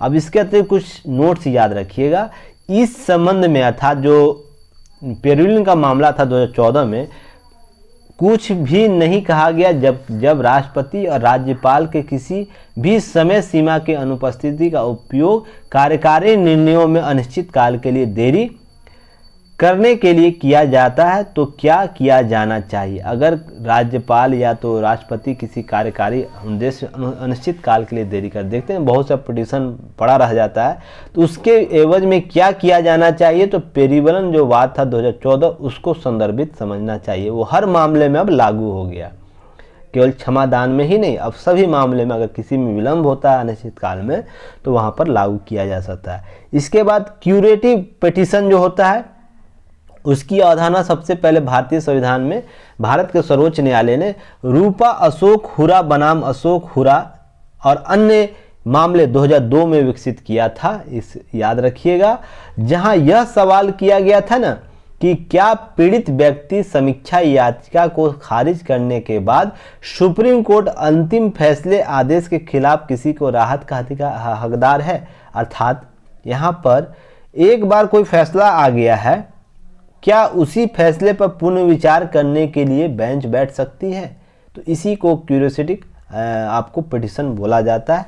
तो इसलिए आपको आदेश फिर राहत का हकदार, क्या यह बेंच इसका राहत दे सकता है, इस संदर्भ में यह बातें की गई है, तो आप इसे समझ जाइएगा। अब अनुच्छेद 137 भी यहाँ पर लगले याद रखिएगा आप लोग। साथ ही साथ यह बोलता है कि प्रावधान करता है कि अनुच्छेद 145 तक बनाए गए कानूनों नियमों मामलों में सर्वोच्च न्यायालय के पास उसके द्वारा सुनाए गए किसी भी निर्णय या किए गए आदेश की समीक्षा करने की शक्ति है। ऐसी याचिका निर्णय आदेश की तारीख के 30 दिनों के भीतर दायर की जानी चाहिए। अगर कोई मामला आता है, मान लीजिए आज 4 नवंबर है, तो उसके 30 दिन के भीतर अर्थात इस महीने के बाद, मान लीजिए 31 का कौन नवंबर 30 महीना होता है ना, इसके बाद आपको और भी 4 दिन जोड़ देना है, 30 तारीख जोड़ देना है। या मान लीजिए 1 नवंबर को कोई मामला है, 30 तारीख तक इसमें याचिका अगर आ जाता है तो इस अनुच्छेद के तहत किसी भी मामले में न्यायिक पूर्वालोकन की शक्ति प्राप्त है। ध्यान रखिएगा। चलिए अब नेक्स्ट हम लोग समझ लिए सब सारी चीज़ों को। आपको लास्ट में यही बोलना चाहूँगा कि इस टॉपिक से रिलेटेड जितने भी आएंगे एग्जाम में ना, जो आपको एक्सप्लेनेशन किया गया उसके सारे डायमेंशन से ही प्रश्न पूछे जाएंगे और आपको हर डायमेंशन से प्रश्न को क्रिएट, जब जैसा प्रश्न पूछेगा उस पार्ट से आपको आंसर लिख देना है। सारा आंसर नहीं लिखाएगा, आप लोग कंफ्यूज रहे इतना लिखना होगा क्या, नहीं, जैसे जैसे आप लोगों को हेडिंग बनाया गया, हैशटैग बना के दिया गया ना, वैसे वैसे पार्ट से आंसर लिखना है जिस प्रकार से प्रश्न पूछेगा। चलिए अब देखिए कितना मिनट, 55 मिनट हो गया एक टॉपिक को कवर करने में। अब इसके संबंध में कभी भी आएगा ना तो आप लोग चिंता नहीं कीजिएगा। देखिए पाकिस्तान में अपना एक सिलसिला फिर शुरू कर दिया। जो प्रमुख होते हैं वहाँ के, उन जैसे पूर्व पीएम, पूर्व राष्ट्रपति, उससे संदर्भित देखिए आपको हत्याकांड जो होता है, जानलेवा हमला किया जाता है। तो वहाँ पर देखिए पुनः आपको इमरान खान थे जो पूर्व प्रधानमंत्री रह चुके, उन पर हमला किया गया। हालांकि नीचे के पेज में विस्तृत चर्चा किया गया, मैं वहाँ चर्चा करूँगा। बस ये जान लीजिए कि जो राजनीतिक अस्थिरता किसी देश में आती है ना, तो स्थितियाँ ऐसे ही उभर कर आती हैं। तो इसे चीज़ को समझिएगा, उस पर नीचे आने दीजिए हमको, नीचे के पेज में इस पर विस्तृत चर्चा किया गया। दोनों को मैं टैग करके आपको कवर करूँगा। चलिए नीचे हम लोग आते हैं। तब तक आप लोग चैनल को ज़रूर शेयर कीजिएगा और सब्सक्राइब कीजिएगा, अपने दोस्तों के साथ साझा कीजिए। कमेंट सेक्शन में महत्वपूर्ण कमेंट जरूर कीजिए, कैसा क्लास लग रहा है आपको, क्या महसूस करते हैं क्लास आप ज्वाइन करने के बाद, पहले आप क्या थे और अब वर्तमान में क्या समझ विकसित हुई है, ज़रूर बताइए। इससे दूसरे लोग मोटिवेट होते हैं, इसलिए मैं आप पर इतना मेहनत कर रहा हूं, तो आप लोग की भी प्रतिबद्धता बनता है कि इतना तो कोऑपरेट कर ही सकते हैं। और जो नहीं है सब्सक्राइबर वो तो चलिए सब्सक्राइब करिएगा, वो आपका मन मर्जी है, पर जो मेरे सब्सक्राइबर है जो रेगुलर मुझे वॉच करते हैं, उनके कमेंट तो आने ही चाहिए ना। अब मैं इतने लेवल पर जाके आप लोगों को मेहनत करके दिखा, तो मैं तो इतनी उम्मीद कर ही सकता हूँ आप लोगों से ना। और यह आपकी जवाबदेहिता भी होनी चाहिए, इतनी तो समझ आप लोगों की होनी चाहिए कि अगर किसी व्यक्ति विशेष के में कोऑपरेशन से अगर कुछ होता है तो आपको उनका साथ देना चाहिए, नहीं तो बहुत बड़ा, मैं क्या बोलूँ, छोड़िए। चलिए आगे बढ़िए। देखिए इस मामले को आप केस स्टडी के तौर पे यूज़ कीजिएगा। प्रशासनिक अक्षमता किस रूप से, या एथिक्स के पेपर 4 में अर्थात जीएस के पेपर 4 में आएगा, या किसी प्रकार के आपको प्रश्न इंटरव्यू में पूछा जाएगा कि प्रशासनिक अक्षमता कैसे स्पष्ट होती है, इस केस स्टडी को आप लोग बताइएगा। कैसे, देखिए हम बहुत से मामले में आप देखे होंगे, किसी कि ज़मीन पर अपना बताकर दूसरे ने बेच देने का मामला हो तो अक्सर सामने आते हुए देखा। लेकिन राजधानी दिल्ली में एक ऐसा मामला आया जहां दिल्ली सरकार के राजस्व विभाग ने एक बसी बसाई कॉलोनी को खाली करने के लिए खाली भूमि बताकर शिक्षा विभाग को आवंटित कर दिया और उसमें राज्यपाल की मोहर भी लग गई। अब राज्यपाल की मोहर लग गई तो समझिए मामला कितना बड़ा होगा। तो फिलहाल यथास्थिति बनाने के लिए आपको न्यायालय ने बोला है कि अभी अच्छा स्थिति बनाई रखिए, पर यहाँ पर देखिए क्या हुआ मामला, उसे समझिए। तो मैं इसे समझाऊंगा कैसे प्रशासनिक अदूरदर्शिता है, प्रशासनिक हठधर्मिता है। और एसी रूम में जो फैसले लिए जाते हैं ना, मैं बोलता हूँ ना, एसी रूम में फैसले, मैंने बीपीएससी के मामले में एक कोट किया था, आप लोगों को ध्यान होगा, और आप लोगों को स्लाइड भी भेजा था कि बीपीएससी के जो चेयरपर्सन है, जो विभाग के लोग हैं, एसी में बैठ के विद्यार्थियों के निर्णय का भविष्य नहीं कर सकते, भविष्य का निर्णय नहीं कर सकते हैं, उनको धरातल पा के चीज़ों को समझना होगा। वो कोट आप लोग पढ़े होंगे, जो लोग देखे हैं उनको पता होगा। देखिए मैं इसलिए उस सब कोट को मैं करता हूँ। देखिए इसमें हुआ क्या था कि आवंटन की प्रक्रिया, भूमि आवंटन की प्रक्रिया, राजस्व विभाग के अधिकारियों ने भूमि को ग्राम सभा की ज़मीन बताया और यह बताया कि वह ज़मीन खाली है। ठीक है, चलिए यहाँ तक तो सही था, उनको लगा कि ग्राम सभा की ज़मीन है और उस पर अधिकार राजस्व विभाग का होता है, तो वो ज़मीन आवंटित कर सकते हैं। तो राजस्व विभाग के अधिकारियों ने रिपोर्ट के आधार पर, कागजी रिपोर्ट के आधार पर उपराज्यपाल के दोनों खसरों को मिलाकर 8 बीघा से अधिक भूमि उसी वर्ष शिक्षा विभाग को आवंटित कर दी। तो राज्यपाल का भी मुहर मिल गया। इसके बाद राजस्व विभाग के अधिकारी जब जाते हैं भूमि को शिक्षा विभाग के कब्जे देने के लिए, कार्रवाई फाइल पूरी कर ली जाती है इस दौरान। उसके बाद जब ये कब्जे लेने पहुंचते हैं तो पता चलता है कि वहां पर तो बसी बसाई इमारतें, कॉलोनी बसी हुई है। ध्यान रखिएगा, कॉलोनी बसी हुई है, घर नहीं बसा हुआ। अर्थात कॉलोनी में बहुत से घरों की संख्या होगी, या 10 भी हो सकती है, 50 भी हो सकती है, 200 भी, 100 भी हो सकती है। कॉलोनी का मतलब यही होता है ना। अर्थात ये पूरा कुनबा बसा हुआ है बिल्डिंग का। अब देखिए यहाँ पर हुआ क्या कि अदालत के अधिकारियों ने अपने पक्ष में रखा कि उन्हें आवंटित किए जाने के बाद लोगों ने सरकारी भूमि पर अवैध कब्जा किया। कितनी बड़ी हठ धर्मिता है, इसको समझिएगा। यह मामला कब का है, और इसमें देखिए 47 नंबर और 48 नंबर खसरा भूमि, जिसमें कुमार राहुल हैं जज, उन्होंने यह बोला कि यथास्थिति बनाए रखिए। इसमें एक भूमि निवासी हैं जहां उनका घर है, सुधीर राणा जी ने बताया कि इस भूमि पर करीब 30 वर्ष से DSNA कॉलोनी में बसे हुए हैं। ऐसे बहुत से लोग होंगे ना। अब देखिए इसी के मामले में एक पटना में आप लोग को आया था ना केस, जिसमें घरे तोड़े जा रहे थे, घर तोड़ दिया जा रहा था, राजीव नगर का घटना था, आप लोग न्यूज़ में सुने होंगे। मामला सेम टू सेम यही है। प्रशासनिक अदूरदर्शिता और निर्णय नहीं समय पर लिया जाता है, जिसके आधार पर इस प्रकार की परिस्थितियां उत्पन्न होती है।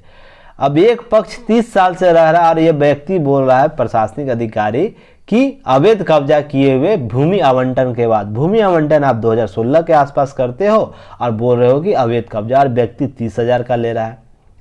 तो अब न्यायालय इसमें क्या करेगा? न्यायालय यही करेगा, यथास्थिति की जो है चीज़ें उस पर लागू रहेगा। तो देखिए निर्णय है ना कि आप जब भी अधिकारी बनिएगा ना, तो कोई भी निर्णय लेने से पहले ग्राउंड लेवल पर जाकर चेक कीजिएगा कि यथास्थिति क्या है। नहीं तो इस प्रकार के ही मामले में फंसिएगा। राज्यपाल तक पहुंच गया तो जितने भी अधिकारी हैं उनकी अब हवा टाइट हो जाएगी। अब उनको अपना स्पष्टीकरण हर मामले में देना पड़ेगा, क्योंकि राज्यपाल तो ग्राउंड लेवल आकर चेक नहीं करेंगे। राज्यपाल को जो कागज जाएगी उस पर अनुशंसा वो करेंगे, क्योंकि वो सभी सक्षम अधिकारी से होकर आया होगा। तो इस कड़ी में जितने लोग होंगे ना, सभी पर न्यायिक प्रक्रिया होगी। तो अगर मान लीजिए इस बीच में आप रहिएगा ना, तो आपकी स्थिति ऐसे ही हो जाएगी। इसलिए आप एक जब भी केस स्टडी आपसे पूछे प्रशासनिक अक्षमता में, इस प्रकार के एग्जाम्पल आप देना सीखिए। किताबी ज्ञान का प्रशासनिक अक्षमता का, ऐसा नहीं कि द्वितीय प्रशासनिक आयोग ने ये बातें बोली थी, फिर उसके बाद प्रथम प्रशासनिक आयोग ने यह बातें बोली थी, विधि आयोग ने यह बात बोली है, नौकरशाही में यह है प्रशासनिक, वो सब कॉन्सेप्ट अगर दीजिएगा ना तो किताबी ज्ञान होगा। अगर आप इस कॉन्सेप्ट को दीजिएगा, आप मानिए आपका और भी एग्जाम स्टैंडर्ड होता चला जाएगा आंसर राइटिंग, और आप जो इनोवेशन आपका करेगा ना, आपको बेहतर ही देगा नंबर, ध्यान रखिएगा। तो इस केस स्टडी को आप यूज कर लेना। चलिए नेक्स्ट हम लोग बात करेंगे। देखिए ये रिपोर्ट है पीटी फैक्ट के रूप में आप लोगों को, या तो मेंस में आप लोगों को यह पूछ सकता है कि जो सरकारी स्कूलों को स्कूली शिक्षा पूर्ण और साक्षरता विभाग द्वारा 2021 के लिए सरकारी परफॉर्मेंस ग्रेडिंग इंडेक्स रिपोर्ट जो जारी किया गया, उसके संदर्भ में स्थिति शिक्षा विभाग की पूछ सकता है। इसमें राज्यों की स्थिति कुछ सुधरा है, जो मैं अंडरलाइन कर दिया हूँ जो भी है, जैसे हरियाणा वाले हरियाणा को देख लेंगे, आपका लेवल किस में है, 901 से 950 वाले श्रेणी में, लेवल 3 में 851 से लेकर 900 वाले लेवल में आते हैं आप। और इसी तरह झारखंड है, छत्तीसगढ़ है, बिहार, गोवा, मध्य प्रदेश, मिजोरम, तेलंगाना, सिक्किम किन किन श्रेणियों में आता है, तो इस श्रेणी लेवल 7 वर्णित किया गया, इसमें रखा गया। इसमें सर्वोच्च में लेवल 1 अर्थात 951 से लेकर 1000 का अंक जो श्रेणी दिया गया, उसमें कोई नहीं राज्य है। लेवल 2 से लेकर लेवल 7 तक सभी लोग शामिल है। बिहार किस में है? लेवल 5 में, याद रखिएगा। तो यहाँ पर देखिए 70 संकेतक का उपयोग किया गया है, जिसमें 70 संकेतकों में से 2 श्रेणियों का वर्गीकरण किया गया, जिसमें परिणाम और शासन है। बांटा इन 2 श्रेणियों को 5 उप श्रेणियों में बांटा गया, जिसमें सीखने के परिणाम, पहुंच, अवसंरचना और सुविधाएं, समानता और शासन की प्रक्रिया टॉपिक के तहत इसे रैंकिंग दिया गया है। तो यह और भारत का जो शिक्षा व्यवस्था विश्व का सबसे बड़ा शिक्षा व्यवस्था, ध्यान रखिए, इसमें लगभग 14.9 लाख स्कूल है और 95 लाख शिक्षक हैं और लगभग 26.5 करोड़ विद्यार्थी शामिल होते हैं जो सामाजिक आर्थिक पृष्ठभूमि से आते हैं। तो इसी के साथ पीएम श्री यानी प्रधानमंत्री जो schools for rising India project के तहत आपको 14,500 स्कूल खोले जाएंगे। इसी के उन्नयन के क्रम में आगे चर्चा किया गया है और मैंने इस पर पहले भी जब आया था, लॉन्च हुआ था, उसमें भी पोर्टल आज लॉन्च कर दिया गया, तो इसके संबंध में मैंने पहले भी चर्चा किया। तो ये सब आप लोग की पॉइंट आप लोग उतार लेना, इसके बारे में कुछ विशेष चर्चा नहीं करना है। जब चीज़ें आएंगी मैं खुद कर दूंगा। अब देखिए, विजय माल्या के वकील कहा भगोड़े कारोबारी के बारे में कोई सूचना नहीं है और उन्होंने अपना जो उनका सहयोग कर रहे थे प्रतिनिधित्व से मुक्ति देने की बात की गई।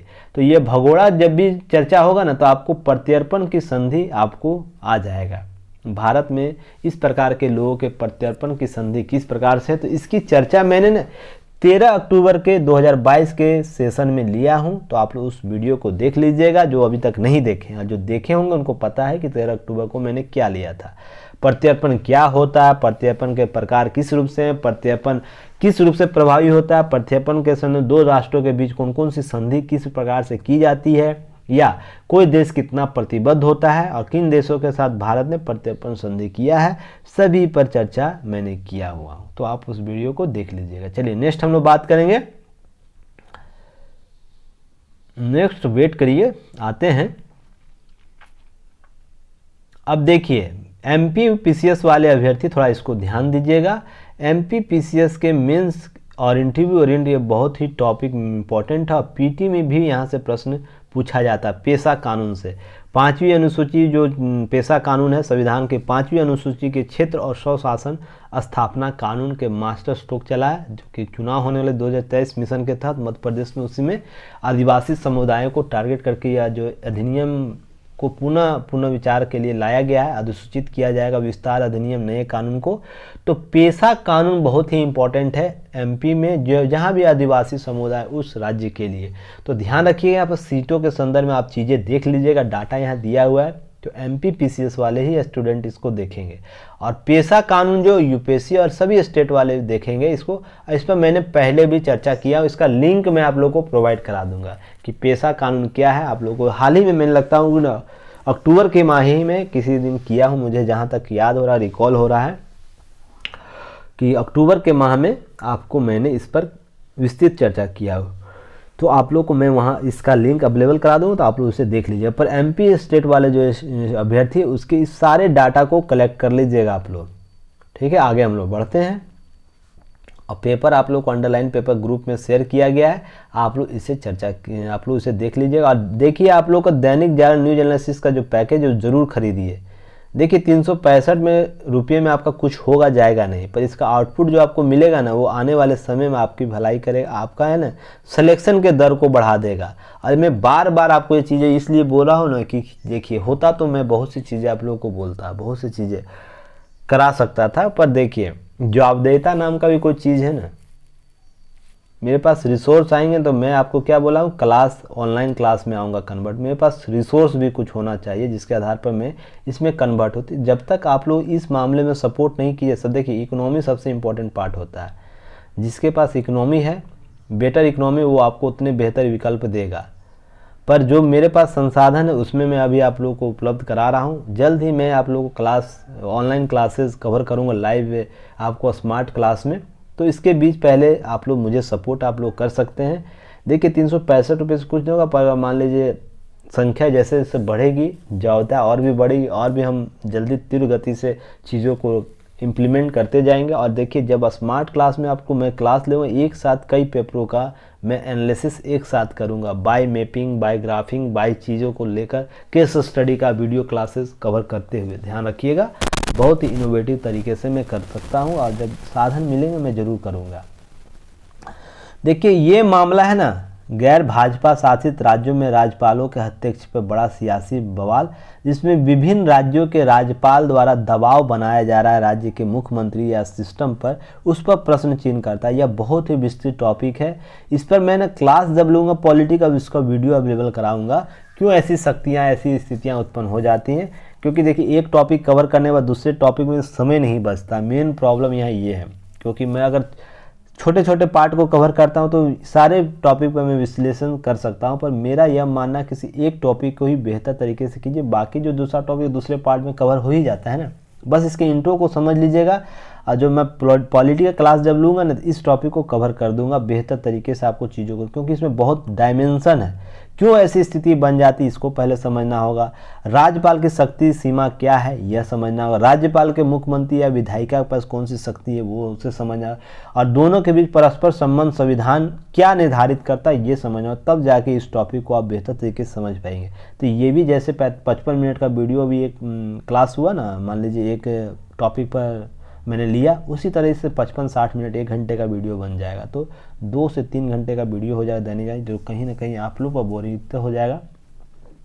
ध्यान रखिए, बस मामले को जानिए कि आपको तमिलनाडु, केरल, तेलंगाना, पंजाब से लेकर झारखंड की राजनीति, इन दिनों राज्यपाल की सक्रियता और प्रशासनिक मामलों में हस्तक्षेप के आरोप की हलचल कुछ ज़्यादा हो गई। इन मामलों में देखे होंगे वो जो झारखंड का हो, जहाँ पर उनकी जो सदस्यता को लेकर प्रश्न चिन्ह लगातार 1 से 1.5 महीने हो गए, अभी तक कोई निर्णय नहीं लिया गया है, तो उस शक्ति किस रूप से प्रयोग कर रहे हैं। इसी तरह आपको केरल में, तेलंगाना में, तमिलनाडु में, सभी जगह तो गैर भाजपा दलों द्वारा शासित राज्यों में राज्यपालों के जरिए हस्तक्षेप करने की कोशिश करे, ऐसा आरोप लगाया जा रहा है। और साथ ही साथ दुर्मुख पार्टी है, राज्यपाल एन रवि को वापस बुलाने की केंद्र को सिफारिश की गई है कि आप इसे वापस बुलाइए इनको। यह हमारे सिस्टम में कुछ दखल अंदाजी कर रहे हैं, जो राज्य की शक्ति जो सूचियाँ उसमें इनका कार्य नहीं है, तो इनको वापस बुलाइए। इसी तरह तमिलनाडु के सांसदों ने भी हस्ताक्षर अभियान चलाया शुरू किया। मुख्यमंत्री ए.टी. स्टालिन ने खुद को इसकी पहल की है, जिसमें कांग्रेस के साथ भी बहुत से लोग सपोर्ट किए हैं। और राज्य विधानसभा पारित 18 विधायकों को अब तक राष्ट्रपति की मंजूरी के लिए नहीं भेजना मामला रहा है महत्वपूर्ण, की कुछ विधायकों के संबंधी प्रश्न थे, उसमें राज्य विधानसभा ने पारित किया विधेयक, तो उसमें राष्ट्रपति को भी अनुशंसा आर्टिकल 200 के तहत रखता है ना राज्यपाल अपनी शक्तियों के तहत, उसके तहत वो भेजा नहीं है, वो अपने पक्ष ही रखे हैं, तो इसके लिए ही। और साथ ही साथ मेडिकल में प्रवेश परीक्षा नीट में से तमिलनाडु को छूट देने के लिए विवादित विधेयक भी शामिल है। तो इससे संबंधित मामले थे जो राज्यपाल ने, तमिलनाडु के राज्यपाल ने केंद्र राष्ट्रपति को अनुशंसा नहीं भेजा, जिसके कारण विवाद बढ़ता गया। अब यहाँ पे एक चीज़ और जानिए, ताज़ा विवाद क्या था इसमें आप लोग ये चीज़ जान लीजिए कि धर्मनिरपेक्षता के स्वरूप संविधान के प्रतिकूल होने की बात लगाई गई है राज्यपाल पर, जिसमें राज्यपाल संवैधानिक मर्यादों के परिधि के बाहर जाकर न केवल हिंदुत्व की पैरोकारी कर रहे हैं, बल्कि इस क्रम में तमिलनाडु के सदियों पुरानी द्रविड़ संस्कृति की छवि को आघात पहुंचा रहे हैं। तो मैं इस प्रश्न से, इस टॉपिक से तो नहीं गुरेज करता हूँ, इसको समर्थन नहीं करता हूँ। देखिए, किसी व्यक्ति विशेष पद से पहले व्यक्ति विशेष समाज के प्रति उसकी जवाबदेहिता है, अपने प्रति जवाब देता है, वो किस प्रकार के धर्म आचरण और किस प्रकार के व्यवहार कर रहे हैं जरूरी। अब ऐसा नहीं ना, द्रविड़ के लोग अपनी विरासत, अपने द्रविड़ के मान लीजिए कोई राज्यपाल हैं बिहार में, यूपी में या नॉर्थ ईस्ट में उनका पदस्थापना होता है, तो वो अपने धार्मिक आचरणों का व्यवहार करना तो नहीं छोड़ेंगे। तो यह तो मामला चलिए हम समझेंगे, चलिए किसी रूप से चीज़ें प्रति विस्वाद पर, बाकी अन्य मामलों पर हम लोग प्रश्नगत कर सकते हैं चीज़ें इसी रूप से। इसी तरह झारखंड में भी आप लोगों को मैंने बताया था। तो मामला यही है कि राज्यों में हस्तक्षेप नीतियों द्वारा किया जा रहा है। तो आप देखिए, इस पर मैं वीडियो जब पॉलिटी की क्लास ले वहाँ कवर करूँगा, आपको विस्तृत चर्चा इस पर मैं करूँगा ताकि आप लोग चीज़ों को समझ जाए। और देखिए, तकनीकी के जरिए जल संकट के संदर्भ में जो वीक चलाया जा रहा है आप लोगों को, उसी में आप लोगों को डाटा, बहुत ही बेहतर डाटा जल प्रबंधन के संबंध में दिया गया है। इसके सारे पॉइंट को आप लोग कवर कर लीजिएगा। कैसे डाटा, रिज एंड फरो तकनीक क्या होता है, लेजर लेवलिंग क्या होता है, मिचलिंग क्या होता है, ये सब कॉन्सेप्ट क्या है, सभी भूमि में नमी बनाने की एक प्रक्रिया है जिससे जल कम खपत हो। और किन राज्यों में देखिए आपको अधिक जल उपयोग, भूजल दोहन कर रहा है, 7 राज्यों अटल भूजल शामिल किया गया। इन राज्यों को आप लोग नाम अच्छे से देख लीजिएगा और उसको भूजल जो परियोजना उसके संदर्भ में डाटा जो दिया गया उसे इंक्लूड कर लीजिएगा, जो लास्ट क्लासेज आप लोग को कराई गई उसी में। चलिए, वो ये जो आपको है ना, ये सब इस सब पर नज़र रखना। जैसे जो वाटर वीक चल रहा है, इंडिया वाटर वीक 2022 आपको चल रहा है, उसी में आपको चीज़ें कवर करते चलना है। तो ध्यान रखिएगा, ये सब न्यूज़ को है ना कवर करना। एक बार चर्चा हो चुका है, जो भी नए नए अपडेट आएंगे उसको कवर करते चलना है। देखिए कश्मीर में अभी भी बाकी है लड़ाई। मैंने आपको क्या बोला था, कुछ गलतियां पूर्व के प्रधानमंत्रियों के द्वारा ऐसी हो गई हैं जिसका खामियाजा देश बहुत वर्षों तक करेगा, झेलेगा उसको। हालांकि उनकी कुछ बहुत से ऐसे कार्य हैं जो प्रशंसनीय हैं, पर आपको मैंने क्या बोला कि किसी व्यक्ति के पॉजिटिव पॉइंट से ज़्यादा नेगेटिव पॉइंट को ही वरीयता दिया जाता है हमारे सोसाइटी के द्वारा, किसी भी देश का हो। तो इन्हीं क्रम में आपको एक चीज़ आपको जानना होगा, कश्मीर के विलय के संबंध में कुछ प्रश्न चीन खड़े किए गए हैं, वो क्या है इस पर मैंने पहले भी बहुत बार चर्चा किया हूँ, और इसको आप लोग अच्छे से देख लीजिएगा। इसमें यही बात मूल रूप से किया गया, अगर जो हमारे पूर्व प्रधानमंत्री थे जवाहरलाल नेहरू, अगर दूरदर्शिता समय पर दिखाए होते हैं तो समस्या नहीं होती। और दूरदर्शिता क्या है उस पर चर्चा किया गया, हरि सिंह के साथ उनके कॉन्सेप्ट क्या थे इस पर मैंने पहले भी चर्चा किया हुआ हूँ। तो आप लोग इसे ज़रूर देख लीजिएगा, उसको सुंदर लीजिएगा, अंडरलाइन सारे चीज़ों को किया गया, महत्वपूर्ण पार्ट को, और किस प्रकार की गलतियां की गई हैं तो उसे आप लोग ज़रूर देख लीजिएगा, पढ़ लीजिएगा। क्योंकि देखिए साफ कट टू कट बातें की गई हैं, इसके कोई दोनों पक्षों को बताया गया है, ऐसा नहीं कि जवाहरलाल नेहरू को ही कटघरे में खड़ा कर दिया गया है, बस बाकी और भी पक्षों को यहाँ पर समझाया गया। पर जवाहरलाल नेहरू की अगर कुछ दूरदर्शिता यहाँ दिखाते तो कश्मीर समस्या होती नहीं। बात यहाँ यह है मेन मोटो, तो ये चीज़ें की गई है, तो आप लोग देखिएगा इसे। चलिए नेक्स्ट है, नीचे आइए, देखिए भारत में आपको डिजिटल पेमेंट बढ़ रहा है, उसका डाटा एक और आया दिवाली के सप्ताह के दौरान। प्रचलित नोटों के मूल्य में 76,000 है ना, नहीं 7600 करोड़ रुपए की कमी आई है। अर्थात लेन देन जो नकदी लेन देन हो उसमें कमी, अर्थात इतना रुपया न आपको ऑनलाइन पेमेंट किया गया दिवाली के दिन। इससे क्या होता है कि आपको पता चलता है कि देश में आपको डिजिटल भुगतान बढ़ा है, लगातार डाटा डिजिटल भुगतान के संदर्भ में आया है, तो आप लोग को इसको कवर करना है, उसको ऐड कर लेना है। चलिए नेक्स्ट है, अब देखिए जीएम फसल के बारे में मैंने आपको चर्चा किया था, तो मैंने वहाँ पर कुछ बोला था, अभी तक इसमें कोई विवाद नहीं उत्पन्न हुआ, जल्द ही विवाद उत्पन्न होगा। देखिए यहाँ मामला आ गया, शशि भूषण जी जो हैं उनके द्वारा एक याचिका दायर की गई है कि यह जो फसल है वो आपको स्वास्थ्य के लिए हानिकारक है और सेहतमंद जो हमारा कॉन्सेप्ट है वो कहीं ना कहीं खराब होगा, इसलिए फील्ड ट्रायल इजाज़त देने के लिए मना की गई है, सुप्रीम कोर्ट से आग्रह किया गया। तो मैं यहाँ बस यह बोलूँगा, अभी न्यायालय में रहने दीजिए बात, बस इतना समझ लिए कि पूरा बेंच इस पर निर्णय लिया है, कमेटी में निर्णय लिया है। और आपको दो संस्था का नाम मैंने लिया था ना, कृषि उन्नयन के जो वैज्ञानिक थिंक टैंक है उन्होंने निर्णय लिया, उन्होंने सराहना किया है, तो सभी लोग गलत नहीं हो सकते हैं, ठीक ना। इस व्यक्ति इनके द्वारा भी अपना एक पक्ष है, ये भी अपना पक्ष रखने के लिए स्वतंत्र है। न्यायालय इसमें अब निर्णय लेगी, और जो ये कमेटी दी है इसके रिकमेंड को किस आधार पर देखती है कोर्ट, यह देखने दीजिए। तो वेट एंड वॉच करते, जिस दिन निर्णय आएगा सारे पक्षों को हम लोग देखेंगे। चलिए नेक्स्ट है, नेक्स्ट थोड़ा बढ़ते, देखिए यहाँ पर दिया गया है, पाकिस्तान में निशाने पर रहे हैं नेता, अब लियाकत अली खान हो, बेनज़ीर भुट्टो हो, अंसान इकबाल हो मंत्री, जियाउल हक हो या तो जुल्फ़िकार अली भुट्टो जी हो, सभी किसी न किसी रूप से हिंसक घटनाओं का अंजाम है, जिनमें आपको प्रधानमंत्रियों का हत्या कर दिया गया, वो सबसे इम्पोर्टेंट पार्ट है। तो ये सब चीज़ों को कवर करना है, तो इसको आगे हम लोग देखेंगे। जैसे आपको देखिए सबसे पहले जुल्फ़िकार भुट्टो जी का 1979 में आपको हत्या, 1900 पहले आपको लियाकत अली खान जी जो थे प्रधानमंत्री उनके रहे हैं, उनकी आपको हत्या कर दी जाती है, हमला किया जाता है, उसके बाद ये सब चीज़ें हमला हुआ, बाद में इनकी हत्या कर दी गई। इसके बाद बेनज़ीर भुट्टो से पहले आपको उनके जो पिताजी थे आपको जुल्फ़िकार भुट्टो, उनको भी सरेआम फांसी लगा दिया जाता जियाउल हक के द्वारा, तो ये इनकी भी हत्या कर दी जाती है।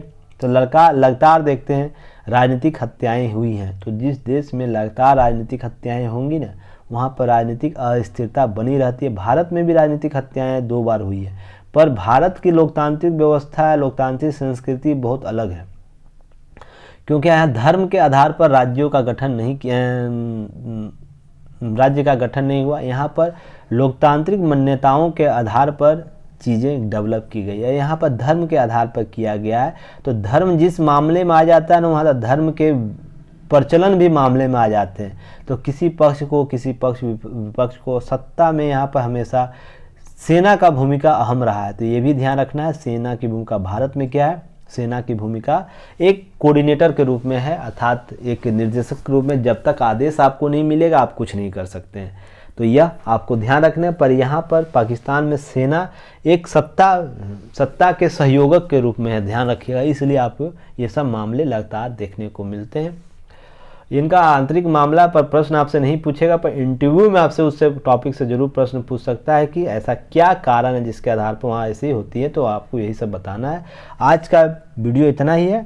कल फिर हम लोग नए एक वीडियो सेशन के साथ मिलेंगे। तब तक के लिए आप लोग अच्छे से तैयारी कीजिए, और जो सब्सक्रिप्शन 365 का है दैनिक जागरण न्यूज एनालिसिस का, उसे ज़रूर परचेज कीजिए। इससे बहुत चीज़ें आप लोग को मिलेगी, अपडेट होंगे। बहुत से एग्ज़ाम ओरिएंट, वो हरियाणा पीसीएस का क्वेश्चन आप लोग खुद मिलाइए, बीपीएससी का क्वेश्चन खुद मिलाइए, और किसी भी स्टेट पीसीएस का क्वेश्चन खुद मिलाइए। यूपीएससी का 2022 का जो पेपर हुआ है आपको सेकेंड पेपर, उसमें से क्वेश्चन आप मिलाइए। तो आप खुद निर्धारित हो जाइए कि आप कहाँ क्या चीज़ प्राप्त कर सकते हैं। तो आप लोग समझदार व्यक्ति हैं, तो आप लोग जरूर इसे ले समय, बस आपको दिशा निर्देश ही दे सकता हूँ। धन्यवाद। फिर कल हम लोग मिलते हैं, और आज लाइव क्लासेज होंगी तो आप लोग इवनिंग में जरूर जुड़िएगा। धन्यवाद। जय हिंद।